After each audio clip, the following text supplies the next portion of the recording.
comes from you. So this symbol here is a copy of the symbol of Heru, the resurrected, the son of the resurrected God.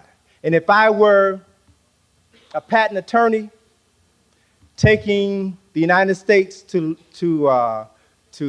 court, suing them for copyright infringement, I doubt seriously if a judge and 12 people in the jury would not rule in my behalf. Again, I also show you here that the stars above the eagle's head form two pyramids. These two overlapping pyramids represent the masculine and feminine complementary aspects of God. Ain't nothing Jewish about these symbols, sisters and brothers. They represent the masculine and feminine complementary aspects of creation. Next slide, please. Here again, I want to take you back to Heru. Again, I want to play the role of a psychiatrist. I want you to study this image. More specifically, I want you to focus your attention on this stone tablet, this stela in between the paws of Heru. The next slide shows you an enlargement of that. Can we have the next slide, please? Again, I want you to look at this image, and I want you to go back now. And I want you to tell me what thoughts come to your mind when you see this image. 10 Commandments, all right? Good idea. And again, when you all think of the 10 Commandments now, you must be aware of the reality that Moses was born in Egypt. Moses was a very common Egyptian name. It says in the Bible, Moses was learned in all of the wisdom of the Egyptians, which meant that he went to school in Kemet. And Moses, when he led his people out of Egypt, gave them laws, 10 laws, called 10 Commandments. But what they don't tell you is that Moses left 32 behind. These 10 Commandments were a part of the 42 declarations of innocence that Moses studied when he was in Kemet. But it's important to note that one of the commandments that he did not give his people was one that said, "Thou shalt not lie." And it's also important to understand the psychological difference between a commandment and a declaration of your innocence. See, because in Kemet, we knew we were godlike. So all we had to do was to attune ourselves to the Creator, and we would become godlike, so that when it came to our day of judgment, we could declare our innocence to God, as opposed to these other folk that had to leave for questionable reasons. They had to be given commandments because of their savage nature. Thou shalt not do this. Thou shalt not do that. That attests to their level of savagery. We need to understand the differences. Next slide, please. What about this? The stela. The tombstone.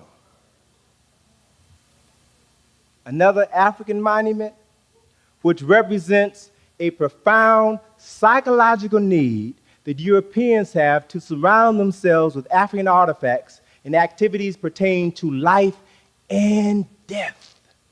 Even in death, they want to take a part of Africa with them because of what it means to them, because of what it meant to you.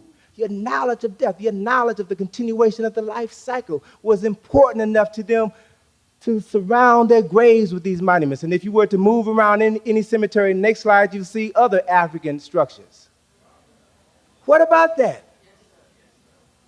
Do you all realize that you are the best kept secret on the planet? Folk have more knowledge about your history and culture than you do. Folk want to be more African than you do. Do you realize what this means? This is their desire to try to be African. And because of our brainwashing, most of our people, unfortunately, they're not in here tonight, but most of them don't want to have nothing to do with Africa, when the world cannot get enough of what African people created. Very important reality. Next slide here. Now, in the process of resurrecting our history and our culture, there are those who are going to set roadblocks in your way, who are going to tell you that to claim Egypt as African is to fabricate history. They ought to know because they fabricated enough to know the fabrication when they see one or think they see one.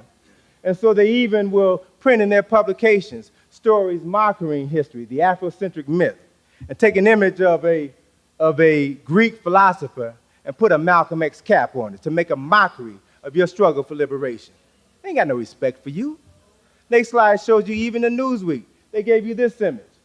Was Cleopatra black? Image of Cleopatra and put a red, black, and green African earring in her ear. Insulting you at every turn. When in reality, this question is irrelevant. Who cares about Cleopatra? Cleopatra was a product of miscegenation, of the Greek invasion of Kemet. She came hundreds of years after, or literally thousands of years after all of the great monuments had been created. All of the great literature had already been written. Cleopatra is insignificant. If they want her, they can have her. Let's talk about African personalities that are purely African. The next slide shows you an attempt to deal with that issue, all right? The New York Times did a story on our African struggle. And they questioned the legitimacy of Afrocentricity. They contacted a number of scholars. Asa Hilliard was one of them. And Asa talked to them about the Nile Valley origins, the African origins of the Nile Valley, and suggested, rather than bringing up this issue of Cleopatra, he suggested that they show an image of Nefertiti, of Queen Tiye. And he said that there are dozens of images around. Why don't you show an image of Queen Tiye? And that will settle the debate. So what did they do? They got this image of Queen Tiye. 3/4 of her face missing. They had that image of Queen Tiye, and this was in the February the 4th, 1990 issue of the New York Times. The title of the article was, "Africa's Claim to Egypt's History Grows More Insistent." The caption accompanying this photograph said, and I quote, "Sculpture believed to be the head of Queen Tiye of Egypt, who lived in the 14th century BC. Revisionist historians argue that she was descendant of black Africans." Given the option now to tell the truth and to come clean, they continue to lie. They showed you this image of Queen Tiye, next slide, instead of showing you this image, which would have answered the question. But they continue to play games. Let's just spotlight one African family. This is Queen Tiye. Let's look at her husband, Amenhotep III. This is the brother, again, even though his nose is missing, you can still tell this is the brother. Let's look at their children. Next slide shows you their oldest son, Amenhotep IV, or Akhenaten. And I like to call this brother Lionel Richie, because if you see the statue in Kemet, the brother got a profile similar to Lionel Richie. And what about his younger brother? Next slide shows you his younger brother, his baby brother, King Tut. You all have seen this image dozens of times. I dare say hundreds of times. But how many of you, those of you who haven't gone to Kemet, how many of you have ever seen the back of the mask, back of this statue? Probably very few of you. Why? Because if you see the mask, the back of the mask, it will answer the question as to the ethnicity of the ancient Egyptians, not the Greek Egyptians, but the ancient Egyptians. Next slide shows you the back of the mask of King Tut. Braids, cornrows, dreadlocks. Who wears their hair like this? Next slide shows you other images that you will find of African kings, other hairstyles. You never see these images when they talk about the ancient Egyptians. Even though the nose is missing, you still can't get around that hair. Can't get around it.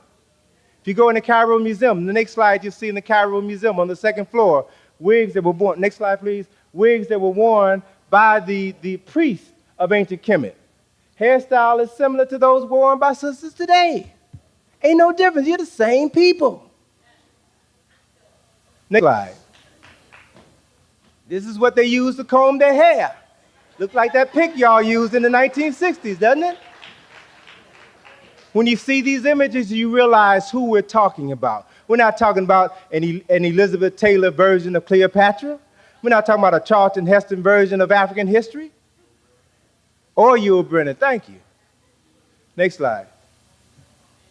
Now, let's deal with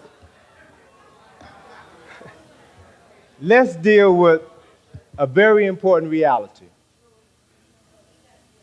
Let's ask the question of what happens to a people who have continually been denied their history and their culture, who have been written out of their history and their culture, who accept the lies that they are nothing more than heathens and savages, who believe that they had no concept of God, who believe, as a result of their miseducation, that their dark skin is unattractive, believe that their kinky hair is inappropriate, believe that their good old juicy kissing lips are too big, and this nose that takes in the most important object that you'll ever take in, precious air, that this nose is too wide. And if you buy into the miseducation over periods of time, then you will believe that you are worthless.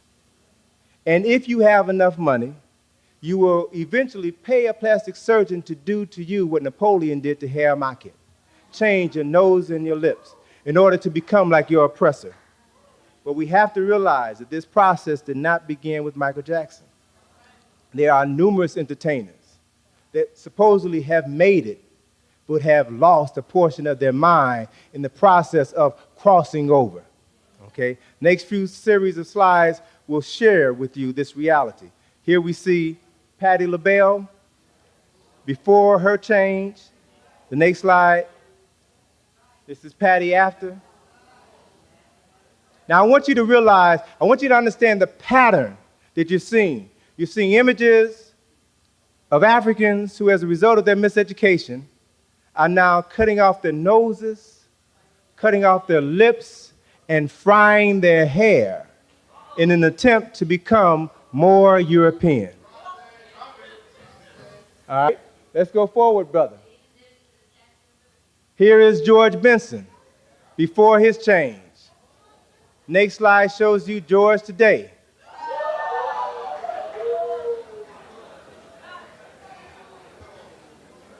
Next slide. Stephanie Mills. Stephanie Mills before. Next slide shows you Stephanie after she saw the Wiz, right? Next slide shows you Michael Jackson when he was a normal human being, when he exhibited normal human behavior, when his friends were other human beings and not chimpanzees or drug addict white women. All right. Michael when he was a normal human being. Next slide shows you Michael after reconstructive surgery on his chin 3 times, plastic surgery on his nose 4 times after he's had his cheekbones surgically heightened, his eyes surgically widened, permanent mascara tattooed around his eyes. And you all can remember back in 1984, 1985, when he got a little bit too close to the hot lights and that electricity caught his jerry curl on fire. So we've got to realize what happens to our people who buy into the lie, who try to become something other than what God created.